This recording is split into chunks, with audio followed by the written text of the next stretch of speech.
మధ్యలో మాట్లాడుతున్నారు. పోయిన నెల సెప్టెంబర్ 16వ తారీఖు నుండి మార్పులు జరిగినాయి కదా, నుండి అందరికి ట్రైనింగ్ ఇచ్చారు. ఏజెంట్లకి మీరు చెప్పండి, మీరు చెప్తూనే వింటారని. ఈ మధ్యలో మా యూనిట్ మీటింగ్ జరిగినప్పుడు మా డెవలప్మెంట్ ఆఫీసర్ నేను గట్టిగా పెట్టుకున్నా. ఆయన ఏమంటాడు, లెక్కలు చెప్తున్నారు. మొదటి సంవత్సరం 28%, రెండో బోనస్ 7%, మూడో సంవత్సరం 7%, నాలుగో సంవత్సరం 7%. అంటే ఫస్ట్ సంవత్సరం ఎందుకు ఇట్లా జరుగుతుంది సార్ అంటే, మీరు ఫస్ట్ సంవత్సరం కట్టి రెండోసారి సంవత్సరం కట్టి ఇవ్వట్లేదు కదా, మీరు వెళ్ళట్లేదు కదా, వాళ్ళే ఎవరు చెప్పారు సార్? అసలు కట్టాలని చెప్పినప్పుడే, కమిట్మెంట్ ఇచ్చినప్పుడే కస్టమర్ పాలసీ కడుతున్నారు. ఎవరు చెప్పారు మీకు చెప్పట్లేదని? వాళ్ళే వచ్చి కడుతున్నారంటే, అరే ఖర్చులు పెరుగుతున్నాయి, మేమే దొరికామా? ఎంత మంచిగా చెప్తున్నారంటే 2% తగ్గిందట. అంటే 2% అంటే ఎంత మీకు ఈ మధ్యలో చూసిరో తెలుసో తెలియదు, మనకి కమిషనల్ ఇన్కమ్ ట్యాక్స్ 2% కట్ చేశారు. గతంలో 10% కట్ చేసేటప్పుడు మనకు వచ్చేది, తర్వాత 5%, ఇప్పుడు 2%. మనకి రావండి, ఎవరు కూడా వాళ్ళే తీసుకుంటారు. వస్తాయనుకుంటున్నారా? రావు కదా. ఆ యొక్క 10% 5% కట్ చేసినప్పుడు వాళ్ళకి మనం చెప్పేటాం 70,000 లక్ష రూపాయలు వస్తున్నాయి, ఈసారి నీకు గాజులు కొనిస్తాము, లేకపోతే పట్టీలు కొనిస్తాము అని చెప్పారు. మీరు అందరూ అదే కదా చెప్పారా లేదా? ఏదో కొనిస్తున్నాం కదా, గిఫ్ట్ ఇస్తున్నాం కదా. ఎందుకంటే మనం 6 గంటలకు వెళ్ళాలంటే 6 గంటలు మనం టీ పెడుతున్నారండి మన భార్యలు, పెట్టట్లేదా? వేడి నీళ్ళు పెడుతున్నారు, బాటిల్లో నీళ్ళు పోసి ఇస్తున్నారు కదా.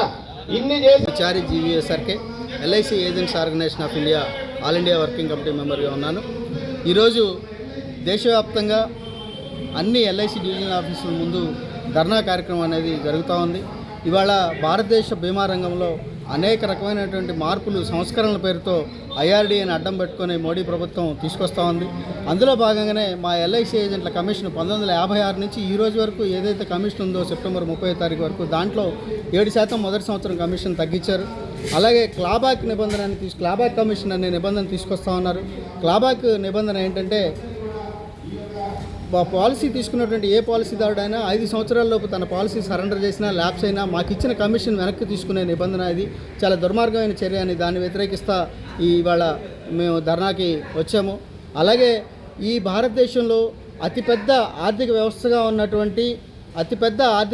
ఉన్నటువంటి ఎల్ఐసిని ప్రభుత్వ రంగంలో ఉన్నటువంటి ఎల్ఐసిని నిర్వీర్యం చేసి ప్రైవేటు ప్లేయర్స్కి ఈ దేశంలో ఉన్న ప్రజల సొమ్మును మొత్తాన్ని దారదత్తం చేసే కార్యక్రమాల్లో భాగంగానే ఈ ప్రైవేటైజేషన్కి పూనుకున్నారు మోడీ ప్రభుత్వం. ఈ ప్రైవేటైజేషన్ వ్యతిరేకిస్తూ ఇవాళ మేము దేశవ్యాప్తంగా ధర్నాలు, నిరసనలు తెలియజేస్తూ ఉన్నాం. అలాగే ఇవాళ ఐఆర్డీఏని అడ్డం పెట్టుకొని ఈ రకమైనటువంటి నిబంధనలను తీసుకొస్తా ఉన్నారు. ఐఆర్డీఏ ఏం చెప్తుందంటే 2047 నాటికి ఈ దేశంలో ఉన్న ప్రతి పౌరుడి జేబులో ఒక ఇన్సూరెన్స్ పాలసీ ఉండాలనే లక్ష్యంతోనే మీ మార్పులు తీసుకొస్తున్నాము. అందులో భాగంగానే బీమా ట్రినిటీ, బీమా సుగం, బీమా వాహక్, బీమా విస్తార్ అనేటువంటి కార్యక్రమాలు తీసుకొస్తున్నాం అని చెప్తున్నారు. నిజంగా ప్రతి పాకెట్లో ఒక పాలసీ ఉండాలనేది మీ నిజమైన లక్ష్యం అయితే, ఎల్ఐసి నిర్వీర్యం చేయడం అనేది మీ ఆలోచన కాకపోతే, అటువంటి దుర్మార్గ ఆలోచన మీకు లేకపోతే, ఎల్ఐసిలో మినిమం సమ్ అష్యూర్డ్ పాలసీ ₹1,00,000 ఉన్నదాన్ని తీసుకుపోయి మీరు మినిమం సమ్ అష్యూర్డ్ 2 లక్షలు ఎందుకు చేశారు? గ్రామీణ ప్రాంతాల్లో ఉన్న ప్రజలు 14,000 15,000 ఏడాదికి కట్టాలంటే కట్టలేరు. ఇవాళ ₹1,00,000 సమ్ అష్యూర్డ్ ఉండి ఒక 5,000 నుంచి 6,000 ప్రీమియం కట్టాలంటేనే ప్రజలు కింద మీద పడతా ఉన్నారు. ఈ పరిస్థితుల్లో మీరు ₹2,00,000 మినిమం సమ్ అష్యూర్డ్ చేశారంటే నిజంగా ప్రజలకు మేలు చేసే ఉద్దేశమా, ఎల్ఐసి నిర్వీర్యం చేసే ఉద్దేశమా అని మేము ప్రశ్నిస్తూ ఉన్నాం. దీన్ని వ్యతిరేకిస్తూ ఉన్నాం. బీమా సుగం వస్తే కనుక ప్రభుత్వ రంగంలో పనిచేస్తున్న మేము, ఇది ప్రభుత్వ రంగ సంస్థ, ఎల్ఐసిలో పాలసీలు చేరండి, ప్రజల సొమ్ముకి రక్షణ ఉంటుంది, ప్రజల పెట్టుబడి ఈ దేశ అభివృద్ధికి వాడుతుంది ఎల్ఐసి అని చెప్తూ ఉంటే, ఇవాళ బీమా సుగం తీసుకొచ్చి బీమా సుగం ప్లాట్ఫామ్ కానీ ఈ ప్లాట్ఫామ్ కానీ వస్తే ఏదైతే ఫ్లిప్కార్ట్, అమెజాన్లో సరుకులు కొనుక్కున్నాం అలాగా పాలసీలు కొనుక్కునే పరిస్థితికి ఈ దేశాన్ని తీసుకురాబోతా ఉన్నారు. దీన్ని వ్యతిరేకిస్తూ దేశవ్యాప్తంగా నిరసన తెలియజేస్తున్నాం. అందులో భాగంగానే జనవరి నెల 1వ తేదీ నుంచి 31వ తారీఖు వరకు దేశంలో ఉన్న అందరు ఎంపీలను కలిసి మేము మెమోరాండం ఇచ్చి మా బాధలు చెప్పబోతా ఉన్నాం. పార్లమెంట్లో మా తరఫున మాట్లాడమని అడగబోతా ఉన్నాం. అలాగే ఫిబ్రవరి 11వ తేదీన చలో ఢిల్లీ పార్లమెంట్ ధర్నాకు కూడా వెళ్తా ఉన్నాం. ఈ కార్యక్రమంలో దేశంలో ఉన్న ప్రతి ఏజెంట్ మిత్రుడు, ప్రైవేటైజేషన్ వ్యతిరేకించే ప్రతి ఉద్యోగి కూడా పాల్గొనాలని కోరుకుంటూ సెలవు తీసుకున్నాను. థ్యాంక్ యూ అనండాలి. ఇట్లా పక్కబండి మిత్రులారా, ఈ రోజున ఎల్ఐసి ఏవై ఆధ్వర్యంలో ఆల్ ఇండియా పిలుపు మేరకు వరంగల్ డివిజన్ కమిటీ ఆధ్వర్యంలో ఇక్కడ భారీ ఎత్తున ఈ యొక్క ధర్నా కార్యక్రమం నిర్వహిస్తున్నాం.